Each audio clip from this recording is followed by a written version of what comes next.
मैं जो साधना कर रहा हूं उससे यमदूतों द्वारा दिए जाने वाले कष्ट नहीं टलते। इसका मतलब ये सब साधना तो व्यर्थ है। हे महात्मा जी, कृपया भोजन ग्रहण करें। रख दे धर्मदास, बहुत भूख लगी है। इन्हें कैसे मालूम कि मेरा नाम धर्मदास है? मैं भंडारा करता रहता हूं, शायद इसीलिए ये मुझे जानते हैं।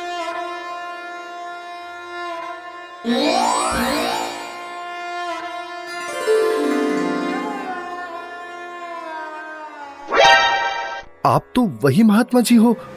हत्यारे, कल तू क्या कह रहा था कि जो जीव हिंसा करते हैं वो कभी मोक्ष को प्राप्त नहीं कर सकते। अरे तू तो कसाई से भी बुरा निकला। हे प्रभु, मुझ अज्ञानी को क्षमा करो। मैं कहीं का नहीं रहा जिसका कोई लाभ नहीं, और शास्त्र अनुकूल साधना किससे मिले ये आप ही बता सकते हैं।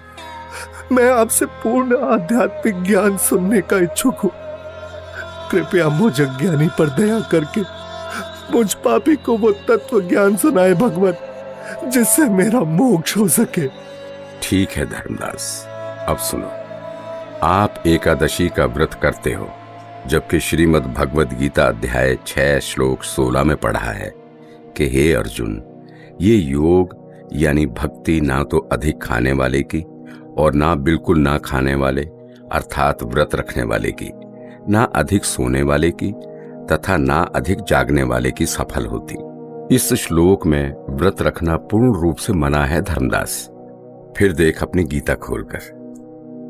यहाँ परमेश्वर कबीर देव जी जिंदा रूप में धर्मदास जी को सृष्टि रचना सुनाते हैं और तीनों देवताओं की स्थिति से अवगत कराते हैं कि हे धर्मदास, अभी तक आप जिन भगवानों की यानी ब्रह्मा, विष्णु, महेश की भक्ति कर रहे थे वो तो पृथ्वी, स्वर्ग और पाताल केवल इन तीनों लोकों में प्रधान है। रजगुण ब्रह्मा है, सतगुण विष्णु और तम गुण शिव जी ये मोक्ष नहीं कर सकते। आप जो भक्ति कर रहे हैं उससे कोई लाभ नहीं होगा। धर्मदास, केवल शास्त्र अनुकूल भक्ति करो। हे महात्मा, आप ये क्या कह रहे हैं? ब्रह्मा, विष्णु, महेश की भक्ति करने से कोई लाभ नहीं होगा? हम उनको कैसे छोड़ सकते हैं? धर्मदास, मैं इन देवताओं को छोड़ने की नहीं कह रहा, बल्कि आपको ये समझा रहा हूं कि जो पवित्र गीता जी और पवित्र वेद बता रहे हैं वैसे साधना करने से ही मोक्ष संभव है। हे जिंदा, भगवान विष्णु अखिल ब्रह्मांड के स्वामी हैं और आप उनको केवल 3 लोक के स्वामी बता रहे हैं। यदि फिर से आपने श्री विष्णु को अपमानित किया तो उचित नहीं होगा।